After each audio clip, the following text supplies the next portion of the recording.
பக்தி பிளஸ் நேயர்கள் அனைவருக்கும் வணக்கம். இன்று நம்மோடு இருந்தவர் கல்பனா ஸ்ரீகாந்த் மேம் அவர்கள். வணக்கம் மேம். நமஸ்காரம். மேம் நம்ம இப்போ மாந்தி பத்தி பார்க்கலாங்க. ஓகே. மாந்தி அப்படிங்கிறவர் பொதுவாகவே ஒரு நெகட்டிவான கிரகம். அந்த மாரி ஒவ்வொருக்குமே ஒவ்வொரு கருத்துக்கள் இருக்கு மேம். பொதுவா மாந்தி அப்படிங்கிறவரு எப்படிப்பட்டவருங்க? மாந்தி அப்படின்றது அசுப கிரகமா தான் கருதப்படுது. மாந்தின்றது சனி பகவானுடைய பையன். அவர் எங்க இருக்கிறாரோ அந்த இடத்த மந்தம் பண்ணுவார். 9 கிரகங்கள்ல இல்ல மாந்தி. ஆனா அந்த மாந்தின்றது அவருக்கு எப்படின்னா, இப்ப நம்ம ராகு காலம், யமகண்டம் அப்படின்னு சொல்றோம் இல்லையா? அந்த மாரி குளிகை காலம் தான் மாந்தி அப்படின்னு சொல்றது. அவருக்கு ஒரு நட்சத்திரம் கிடையாது. அவருக்கு ஒரு பாதசாரம் கிடையாது. அவருக்கு ஆதிபத்தியம் கிடையாது. எதுவுமே கிடையாது. அவருக்கு காலம்ன்றதே இல்ல. அவங்க பிறக்குறாங்க இல்லையா? அந்த ஒரு டைம் பீரியட்ல தான் ஒரு மாந்தி பிறக்கக்கூடிய காலம் தான் அந்த மாந்தியினுடைய காலம்னு சொல்லுவோம். சரி, அதுக்கு பவர் இல்லையா அப்படின்னு பார்த்தீங்கன்னா, ரொம்ப நுணுக்கமான ஒரு டீட்டெயில்ல கூட ஜாதகத்துல ஜெயிக்க முடியும்.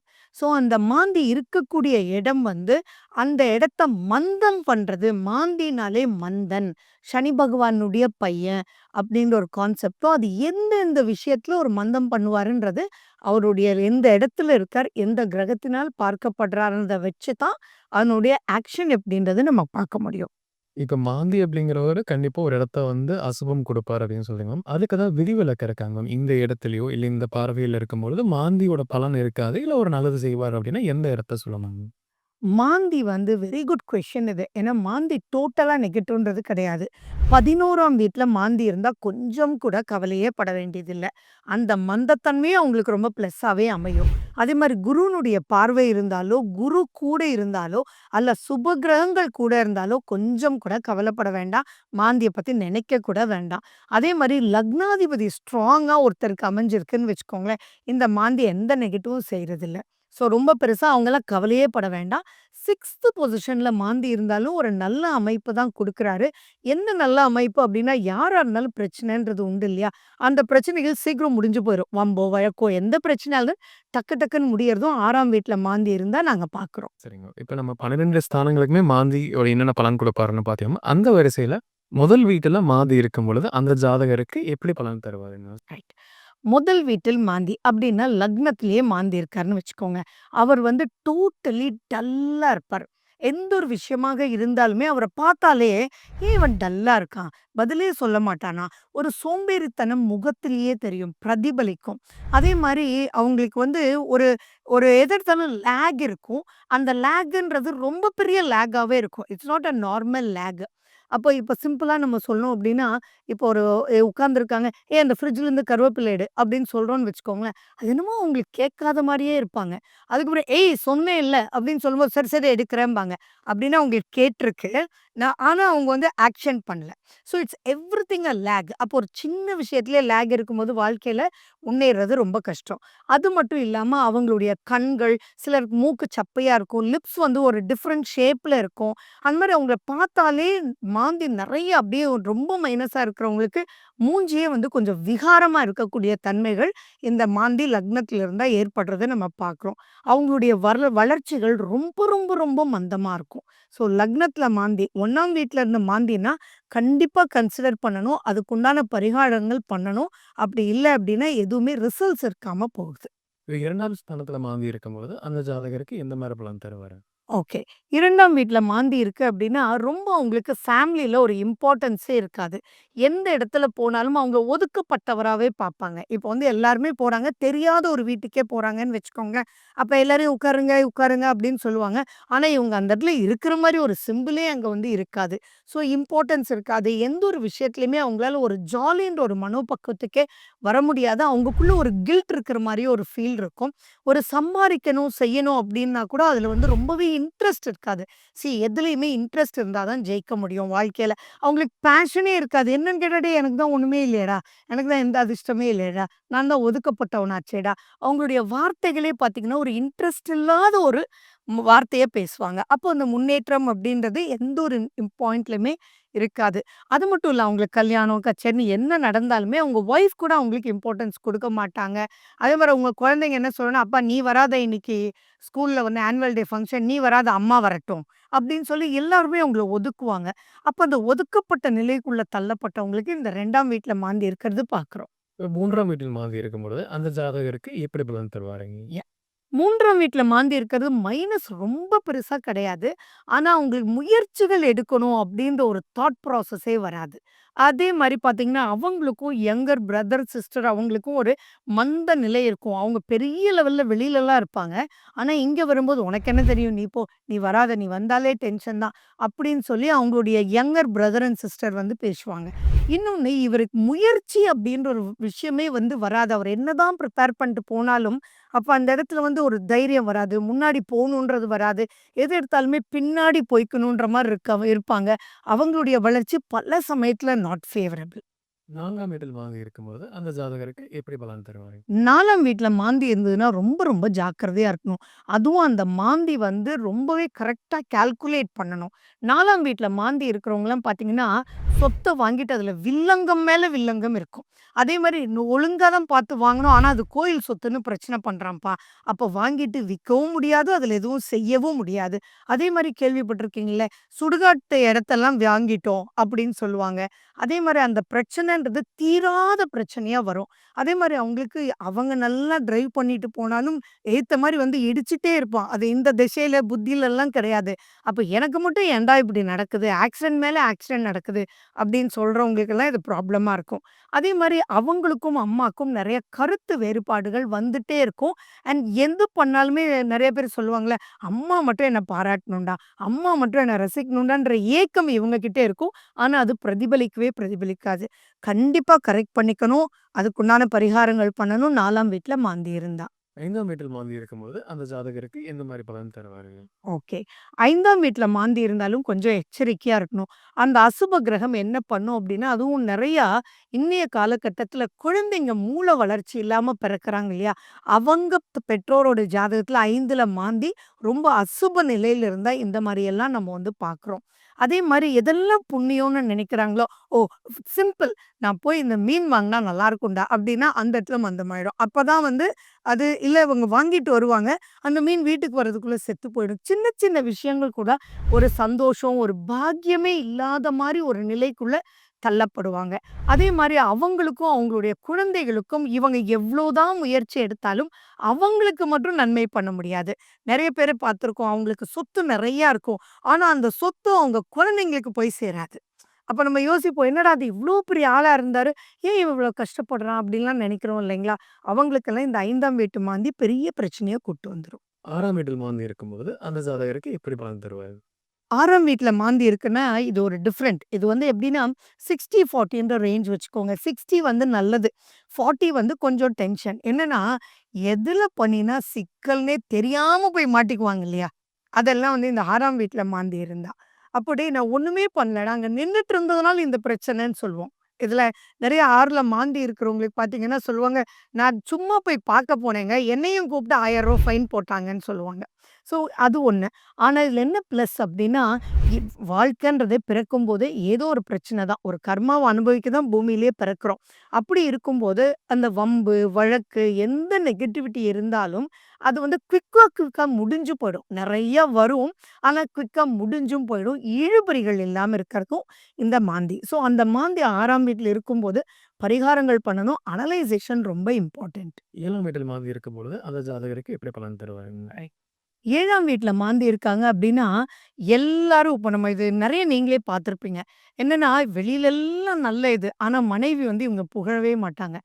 புகழலன்னா பரவால்ல. அவங்க பார்க்கக்கூடிய பார்வை, "இவனுக்கு என்ன தெரியும்? இவன் எதுக்குமே லாயக்கு இல்லம்பாங்க." அவர் பெரிய சர்ஜனா இருப்பாரு. எல்லாரும் "உங்களால தாங்க நாங்க உயிரோடயே இருக்கோம்னு" கும்பிடுவாங்க. ஆனா அவங்க வந்து, "உனக்கு என்ன தெரியும்? நீ போ. ஒரு பால் வாங்க தெரியல, ஒரு இது வாங்க தெரியலன்னு" சொல்லிட்டு அவங்கள ரொம்ப டவுன் பண்ணிட்டே இருப்பாங்க.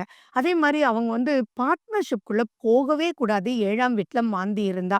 ஏன்னா, அந்த பார்ட்னர்ஷிப் அப்படின்றது வலுத்தே இருக்காது.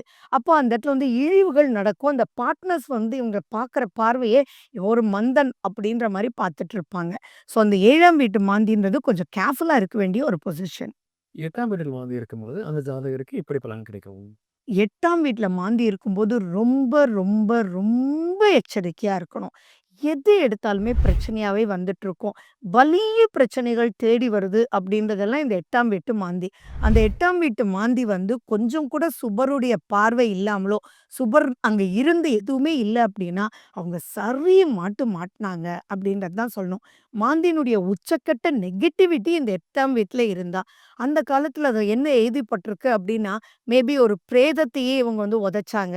ஒரு பிரேதத்துக்கு இம்பார்ட்டன்ஸ் குடுக்கல. அப்படின்னு சொல்லி அந்த பிரேதத்துக்கு மேல ஒரு வெறுப்ப முன் ஜென்மத்துல காமிச்சதுனால தான் இந்த 8ஆம் வீட்ல மாந்தி வருதுன்னு சொல்லிட்டு, எங்க சுத்தியும் விமோச்சனம் இல்லாத ஒரு நிலையில இருக்கோம். அவங்களுக்கு மட்டும் ஒரு பரிகாரம் பெருசா எழுதப்பட்டிருக்கு. என்ன அப்படின்னு கேட்டீங்கன்னா, அதாவது அநாத பொணங்கள் இருக்கு இல்லைங்களா? அத புதைக்கிறதுக்கோ, எரிக்கிறதுக்கோ இவங்க மனசார உதவிகள் பண்ணணும். அப்பத்தான் அதுக்கு விமோச்சனமே ஒழிய இல்லை அல்லது விமோச்சனம்னே எழுதப்பட்டிருக்கு. 9ஆம் வீட்டில் மாந்தி இருக்கும்போது, அந்த ஜாதகருக்கு எப்படி பலன் கிடைக்கும்? 9ஆம் வீட்ல மாந்தி இருக்கிற நெறைய பேர் பார்த்தீங்கன்னா, பொண்ணா இருந்தாலும் சரி, பையனா இருந்தாலும் சரி, தகப்பனாருக்கும் அவங்களுக்கும் ஆகவே ஆகாது. என்ன சொல்லுவாங்கன்னா, "நல்லா தான்ப்பா இருந்தாங்க. அவன பார்த்தா மட்டும் 7ஆம் பொருத்தம். அப்பாக்கும் குழந்தைக்கும் ஆகவே ஆகாது." அப்படின்றதும் சொல்லுவாங்க. அதே மாரி அப்பானுடைய எந்த ஒரு விஷயமும் இவங்களுக்கு போனாலும் வில்லங்கமாவே போயிட்டுருக்கும். அது ஒரு மிகப்பெரிய மைனஸ். அதே மாரி அனுபவிக்கிற யோகம்ன்றது அவங்களுக்கு தள்ளி, தள்ளி, தள்ளி, தள்ளி போயிட்டுருக்கும்.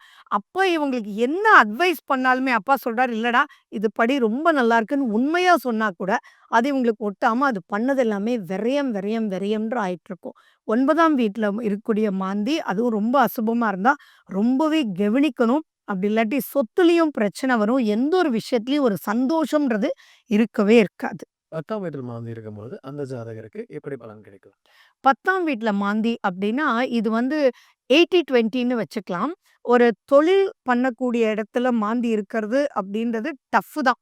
அது என்ன ஆகும்னா, நெறைய பேர் பார்த்தீங்கன்னா, ஆர்டர்ஸ் எல்லாம் வரும். ஆனா, உங்களுக்கு அந்த வாக்க காப்பாத்தவே தெரியாது. இப்ப நாளைக்கு டெலிவரின்னு ஒண்ணு சொல்லியிருக்காங்க அப்டின்னா, அட்லீஸ்ட் நேத்தாவது அது ரெடி ஆயிருக்கான்னு பார்க்கணும் இல்லையா? அது அப்படியே மந்தமாயிரும்.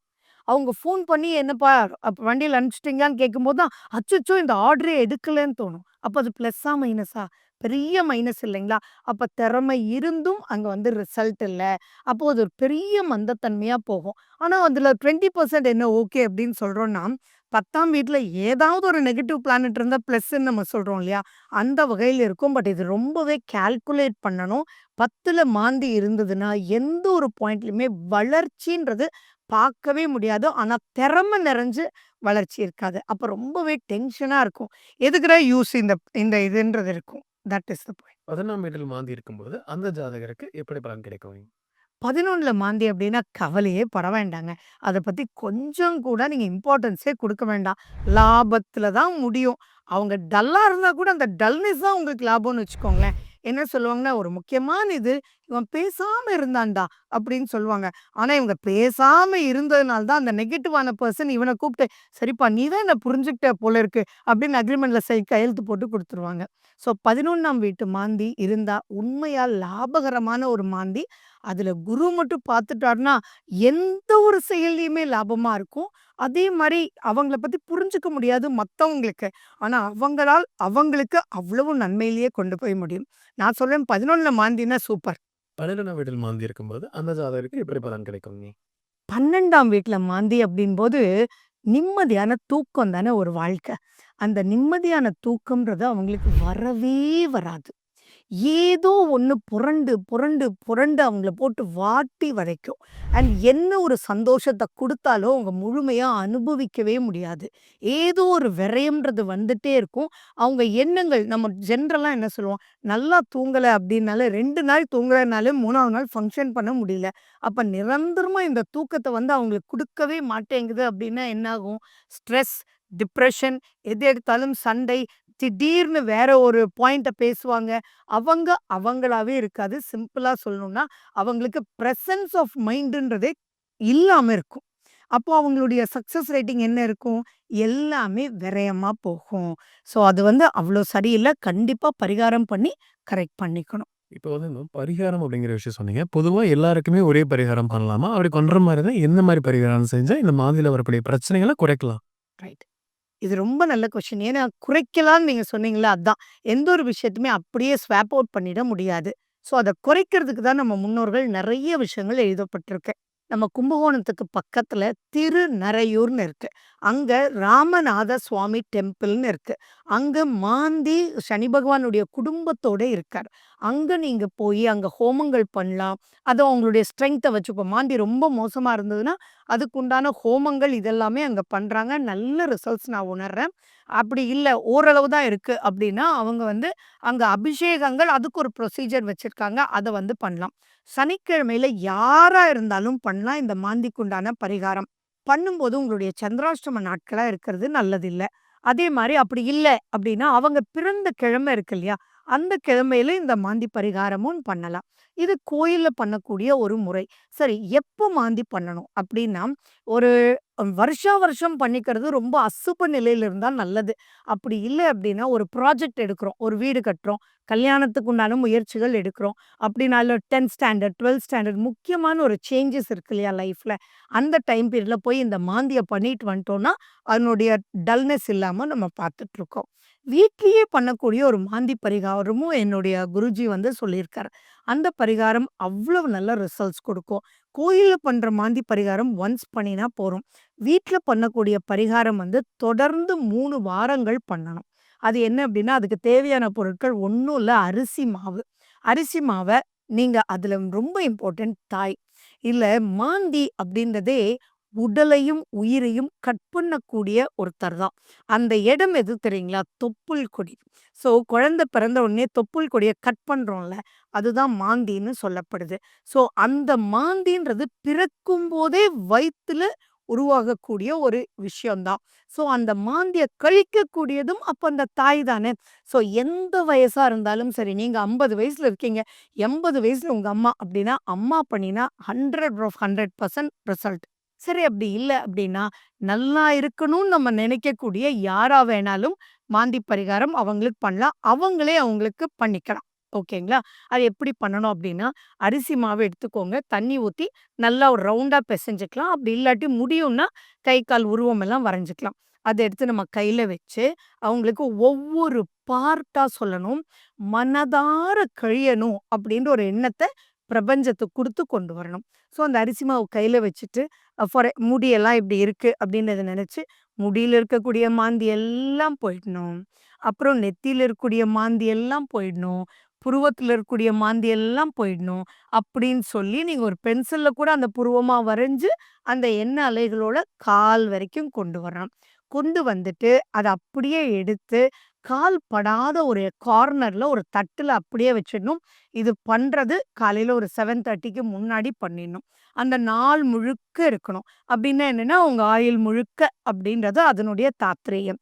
அதுக்கப்புறம் சாயங்காலம் 4 மணிலேருந்து 5:30 மணிக்குள்ள அதை எடுத்து கரைச்சு விட்டுடணும். செடியிலலாம் ஊத்தக்கூடாது. ஸோ அத கரைச்சு நீங்க மண்ணுலயோ அந்த மாரி ஊத்திட்டு, இது 3 தடவ ஒரு வெட்னஸ்டே பொறந்திருக்காங்கன்னா 3 வெட்னஸ்டே. ஆனா இந்த கழிவுன்றத நம்ம எப்பயுமே செவ்வாய், வெள்ளி பண்ண மாட்டோன்றத ஞாபகம் வச்சுக்கணும். அப்ப செவ்வாய், வெள்ளி பிறந்தவங்க சனிக்கிழமை பண்ணலாம். இல்ல எந்த கிழமையில பிறந்தாலும் சனிக்கிழமை பண்ணலாம். ஏன் அப்டின்னா, சனி பகவானுடைய பையன் இவன்.